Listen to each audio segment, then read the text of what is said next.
Tal Shoam, their neighbor, was put in the trunk, and just before the border they managed to escape. They ran away from the car, jumped off the car, and while the terrorists were running, chasing them, shooting at them, the three of them, Yarden, Alon, and Geffen, tried to run away, but at a certain point it was too difficult for Yarden to hold her little child in her arms, and she had to give her to Alon to be separated, and he saved Geffen's life and came back safely to Be'eri on October 8th. But Yarden had to stop, protect her body from the bullets, and she's been kidnapped and was held hostage for 54 days in Gaza alone, in a house with 3 terrorists. It is a hopeful story because Yarden has been returned to us after 54 days in the last deal. It is also a hopeful story because Carmel, her sister-in-law, who is still in Gaza, we know from people who were released in that deal, who were with her, that told us that she kept their mental health by practicing yoga and kidnapping in very harsh, violent conditions in captivity. Exactly 100 days ago, Yarden got back from the house where she was held, assembled with other hostages, and waited for the whole day for Carmel to join them to get back home. In the end, just before they were released, she left her a note, and she said, "We love you, we are not giving up on you." And I think that none of us can give up on our loved ones or people who are held in hell, but at the same time we can be hopeful, and I believe that as my sister came back, all of your loved ones can come back. And I think it's a lot about you as well. At the moment, Hamas is watching every news report, every political statement to see if the world is backing this deal, or can they postpone it and manipulate us. In the end, we all need to push them to do the humanitarian thing and to agree to the humanitarian deal that is on the table. This is what can save our family member. This is what saves my sister, and we are waiting for Carmel, we are waiting for Tal, we are waiting for everyone. But I want to say again, it is also about you. It's about your messaging. It's about your stand, and we all need to be very firm that at this point we need to see all of them back.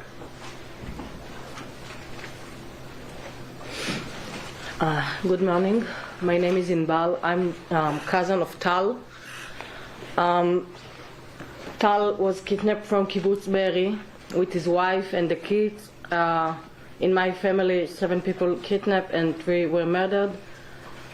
Now I can tell that Tal saved their life. They started to burn the house and to get on the house with D9, and Tal talked with the terrorist outside, and he asked them, "Take me and keep the wife and the kids inside safe." So Tal was taken first, and then Alon and Yarden saw him in the trunk when they put him in the trunk of the car. I don't know if he knows that at the end the kids also were kidnapped and released in the deal in the day 50. They are here in the house, and we are taking care of them, but they cannot be healing without the father. Tal is family. The family is the first thing on his life. The most important thing for him is the kids, Yael and Naveh. Yael asked for her birthday for all the fathers to come back home. She celebrate 4. Just one day after Tal, we celebrate for Tal in the Kikar in Tel Aviv, and we asked Yael, "What you want for your birthday?" She said, I want all the daddies come back home. She don't know there is soldiers and other young ladies. Today it's 153 days, 5 months. We need them back home, all of them, and we need you to do actions and to talk and to put our stories, our loved ones, in the top of the agenda of everything. Nothing is more important than them. Please look at them, look at all of them. They are family members, they are fathers, they are kids, they are grandchilds, brothers, friends, and it's happened to us. It can happen to you as well. Now it's just knocking our doors, but show us and show them that they are not alone and you are supporting them, your country, and you as people, not just the reporters. We need them back home to heal the family, to heal the hearts of all of us, and to try to make ourselves as a country strong again, but we can't make it without them. Thank you for coming here tonight.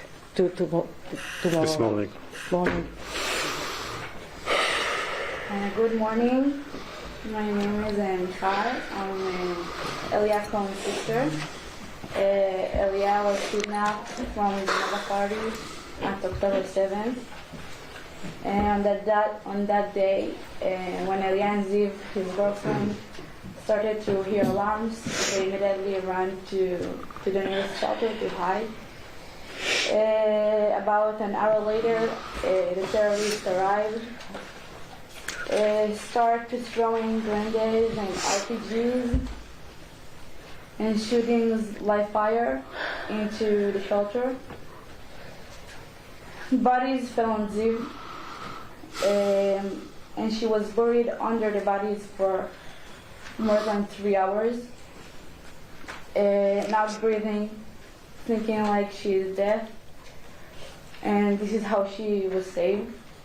And Elia was shot in his leg. He screamed and fell. And the terrorists noticed that and took him from the shelter and throw him to the van and take him to Gaza. Since then, we don't know nothing about Elia.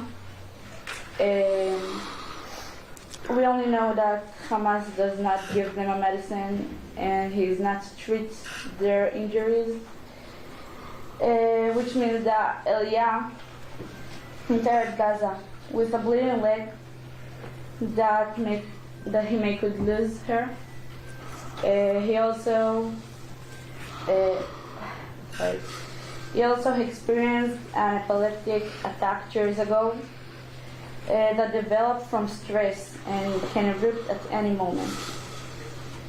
You know that 3 days before Elia was kidnapped, he came to our house with great excitement to show us the ring he bought for Ziv, with which he intended to propose her soon after the festival. But now he is kidnapped in Gaza. And now I'm asking you, on October 7th, we could not help our lovers, but now we can. I believe that we can see them at home soon. I believe that I would see Elia healthy soon. I believe that I would see Elia and Ziv getting married and starting a family soon. But we need you to press and publicize wherever possible the distress of the hostages. Help us to bring them home.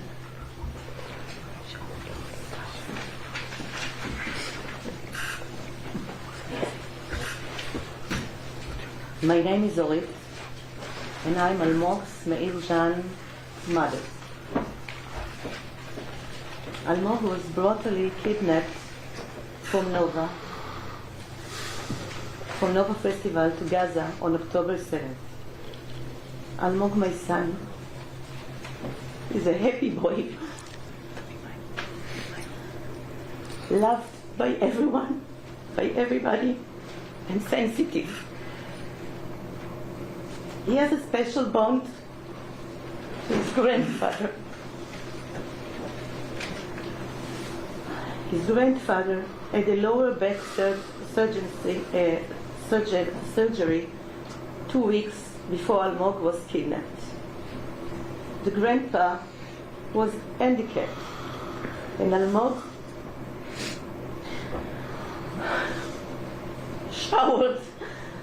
showered him on daily basis. Before going to the festival, he showered his grandfather. Think about how it affected us all. How I miss him.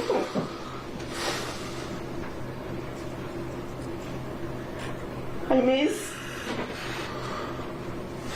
miss the coffee we used to drink together. I miss our arguments and our daily conversations. What a big crisis our life had. Our life come to halt. On October 7th, I was home alone. I really wanted to help to get him, but I couldn't. There was terrorist attack. There were some issues. How much I wanted to save him, but I was alone. Today I'm not alone.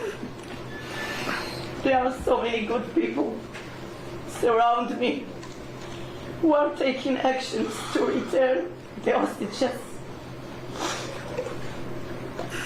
Think of people you know who can help to promote a deal that will bring back the hostages. Today there is an opportunity for a deal. Politician can call to another politician in the Western world.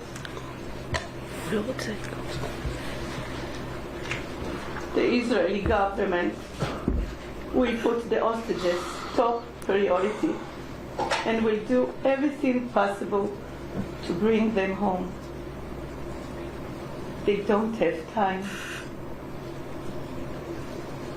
They languish in Hamas tunnels for 153 days. It's unbelievable. Unbelievable. You know, soon we are celebrating Passover in Israel, the holy day of freedom. And we're leaving a chair to Elijah the prophet.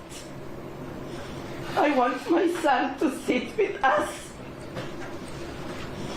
Come join us, and bring the miracle of unity until so that no seat will remain empty on Seder with the families of the abductees. I would like to thank the Israeli forces and the IDF for defending our state and doing everything possible to return the hostages. ושבו בנים לגבולם. Amen. Amen. It means, and boys return to the borders. Amen. Thank you.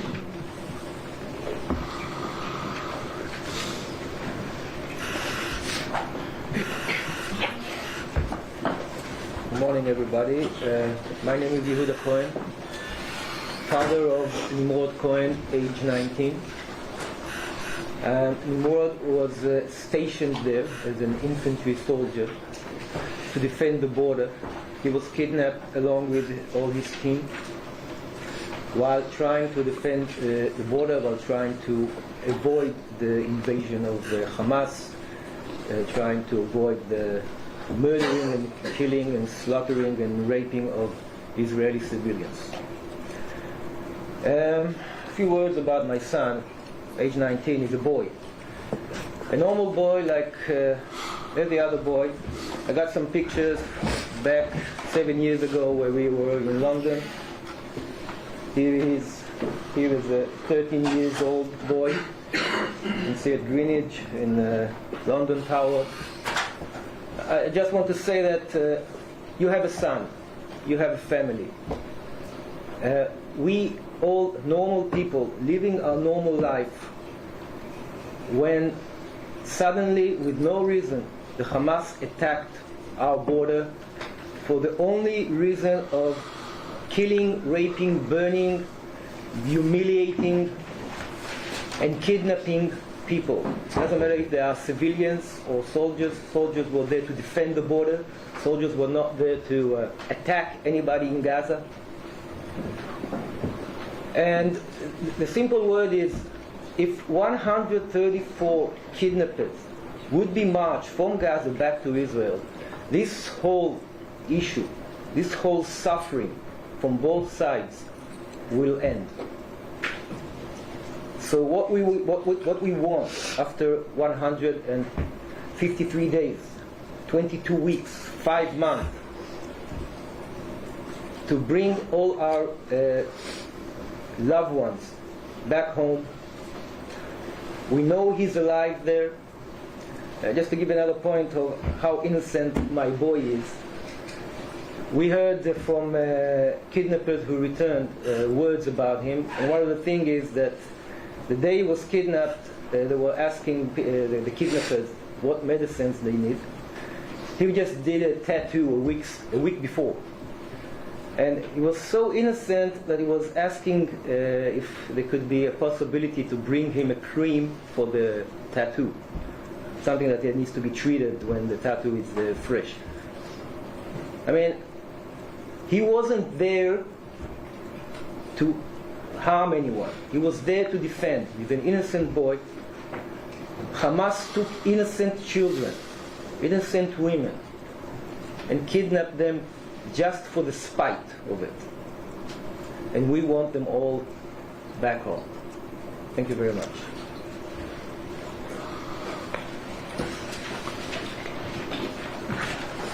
My name is Avivit Yablonka. This is the first time that I talk to English, because I go everywhere when I speak Hebrew. And they said that I must to come and talk about my brother. He only 50. He has 2 children. My mom wants to see him. She wants to see him again. We don't know if he's alive, if he's dead. We don't know nothing about Hanan. We don't have a video or something that we see how they take him to Gaza. Hanan was missing 3 months. 3 months that I think that my brother is not in life. And after 3 months they tell us that he kidnapped to Gaza. But they can't tell us how they kidnapped. Oh, it's like my mom. In Bal, it's like my sister over here. And I ask you, how you can feel like to see her, to see me with my brother, go every day with this picture of me. I don't buy nothing. I go all day with this, with my brother. I'm 48. I have 2 children in my home. I left my home to be here. Only I want to see my brother. I hope that we see him again. I hope that we see everybody come again. And thank you that you come.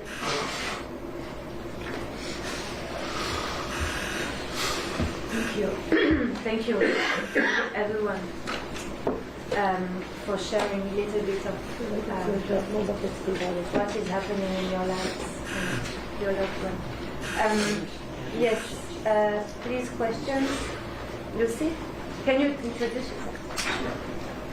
Hello, my name is Lucy Manning. I work for BBC News. Sharing your stories with us. I wanted to ask you if there are reports that Hamas is demanding a total ceasefire, a full withdrawal.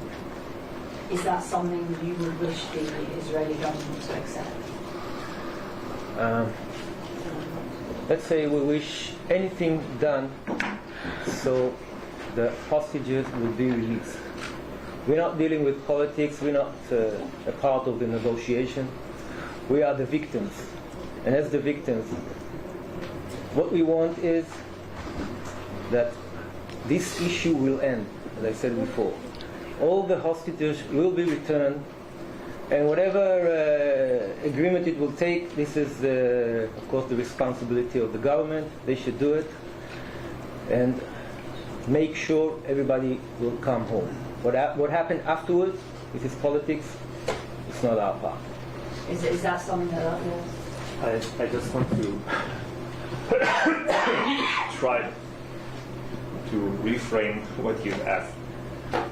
Practically what Hamas is asking is to stay in power, and to get more time to do the same as they've done on October 7th as they promised after October 7th. So you can understand how this request or how this dilemma is excruciating to every Israeli person. And I don't think that we should be put on this dilemma. And I think that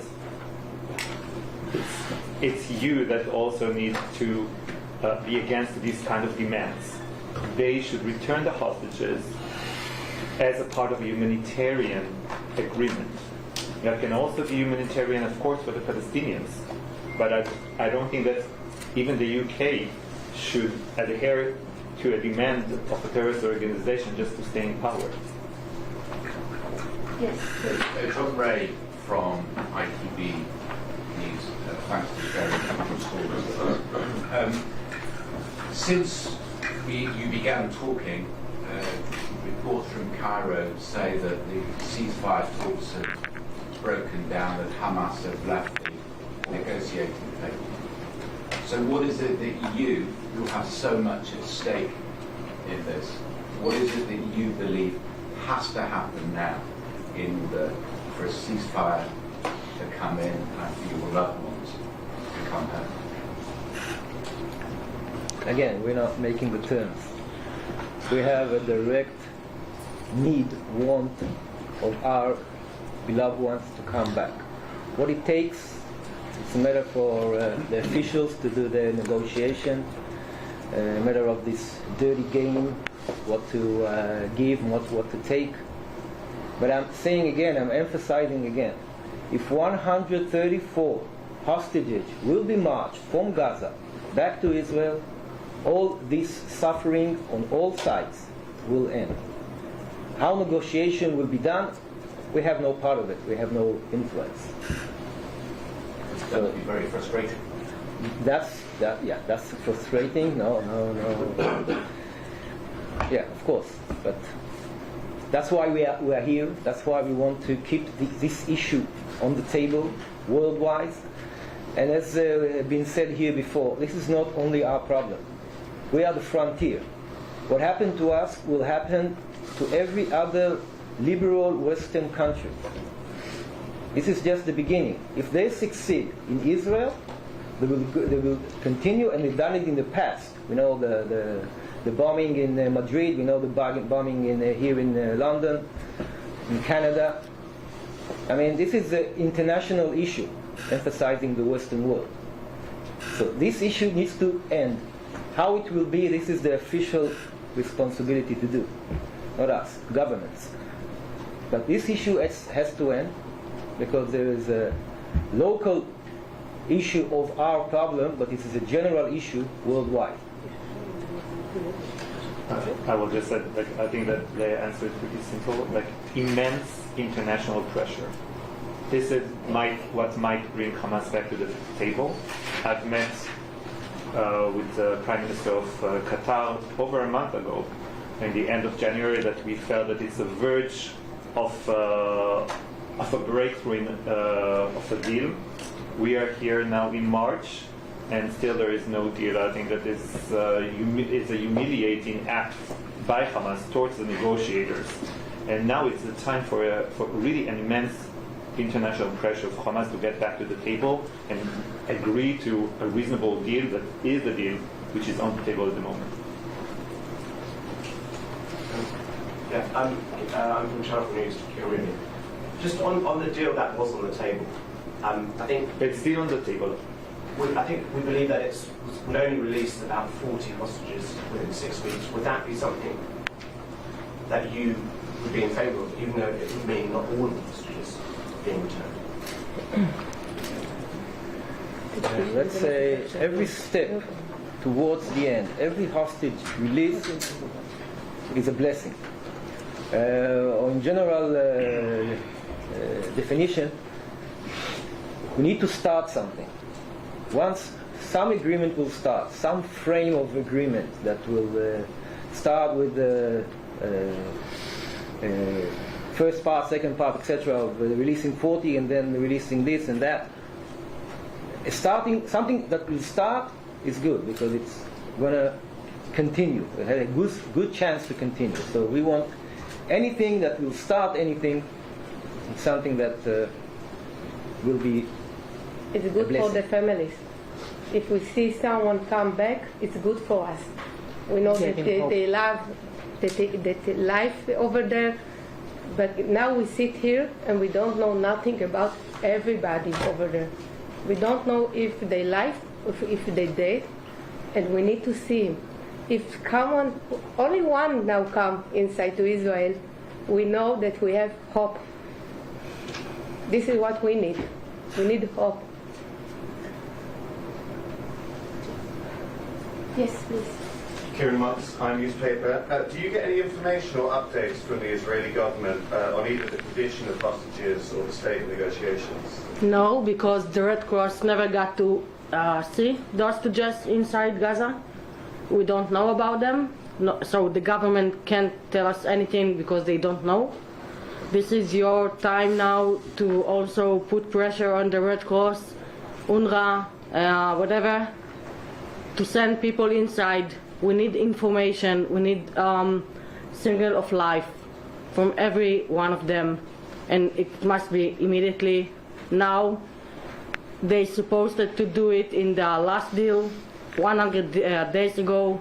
It never happened. And just imagine if your loved ones is there and you don't know if they're alive or not, if you react quietly or you scream to the world to help you. Yes. I'll go with the Miocic from News UK. I mean, the stories you told us are harrowing. It's clear from the absolute heartache and the pain that you've been through.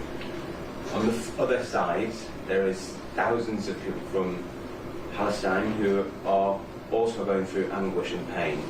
Considering what you've been through, do you support the ongoing operation that's happening, or do you wish it would all to stop?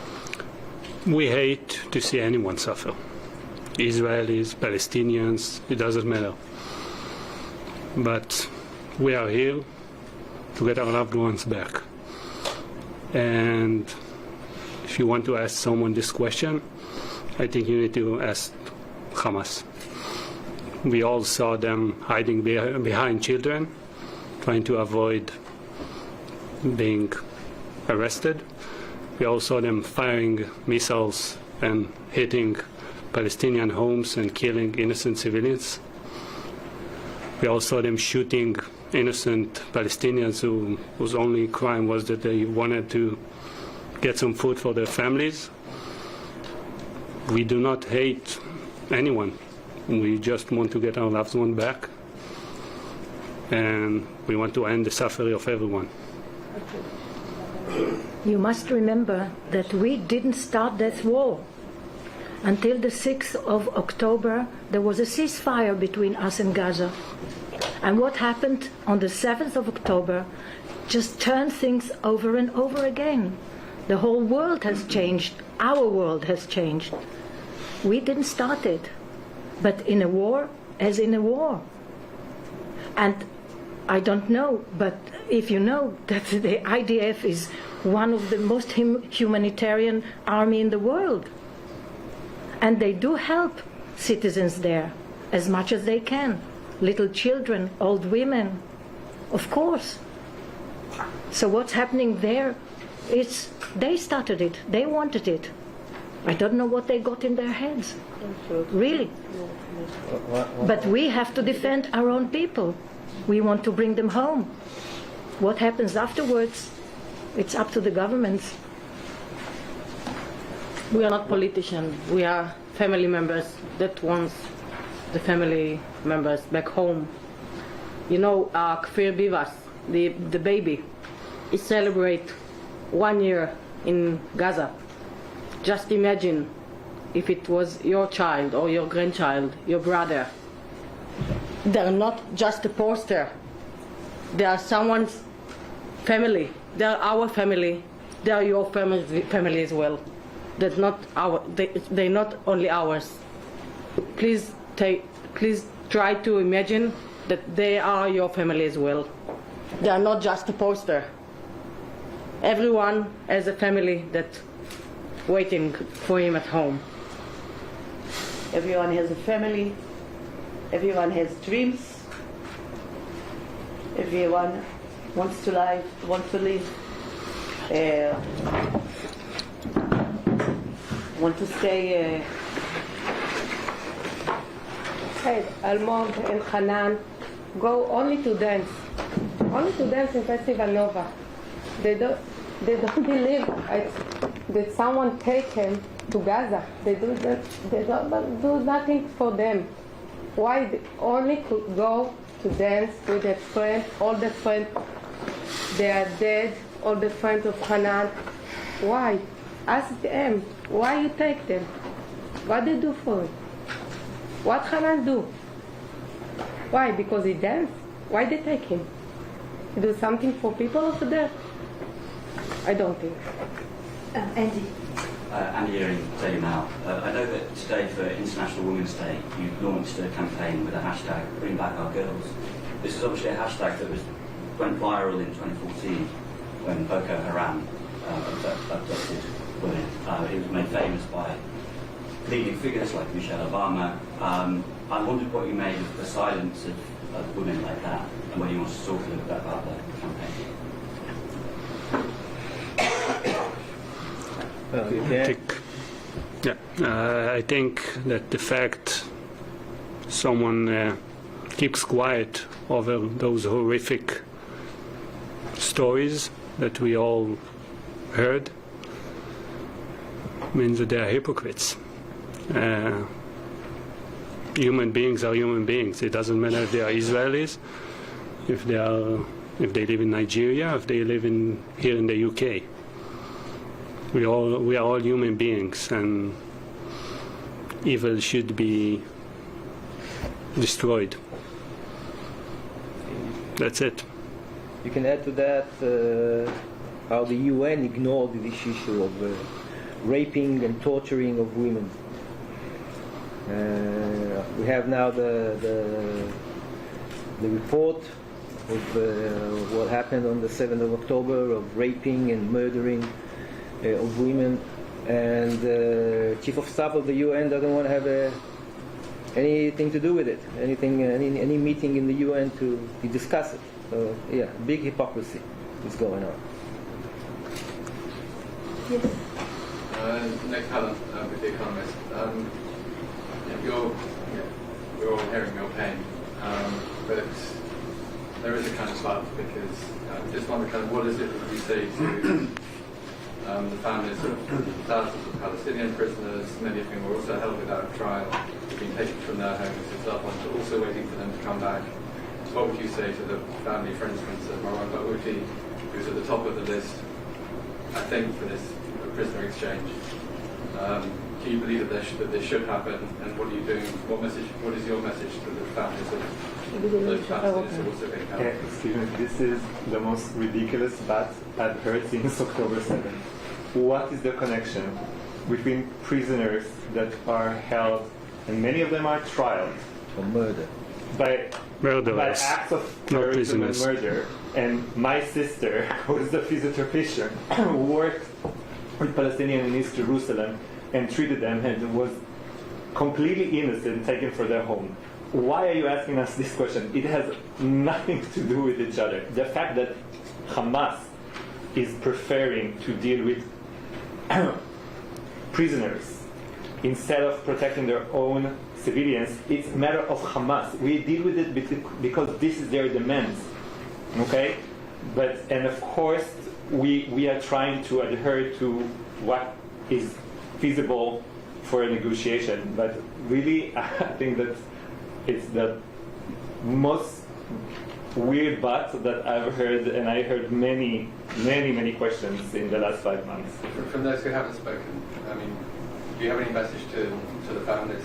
Let me recap on that. First of all, Palestinian prisoners, emphasizing on prisoners, not kidnapped, people who did crimes from murdering, shooting, and held prisoners with all their rights, including visiting of families, fair trial, representation of lawyers. You want to compare it to innocent people who were living their lives and were kidnapped, and we don't even get information are they alive or not, or what their conditions. Do you think there should be an exchange? I think there should be an exchange. Yeah, we're willing to give to free criminals, emphasizing on criminals, cold-blooded murderers, for our beloved ones. But just to add on that, you mentioned Marwan Barghouti. The suffering of the family of Marwan Barghouti. You mentioned Marwan Barghouti. Yeah, the suffering of his family. Did you check? Barghouti killed tens of Israeli citizens. Okay, we really, I hope my government will be willing to free him for my son, for my innocent son who never did a scratch to anybody. So if this is a comparison, this is horrifying. I just wanted to add, you mentioned Marwan Barghouti. Did you check what he did? Do you know what he's sentenced to prison in Israel? He murdered hundreds of Israelis. How can you compare him to Kfir Bibas, who is practically a baby? How can you even compare this? What did he do to anyone? And he's got visiting rights. Ophir doesn't have.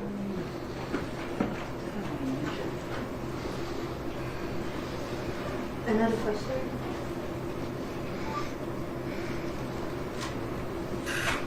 Okay. 1 second, Orly. Yes.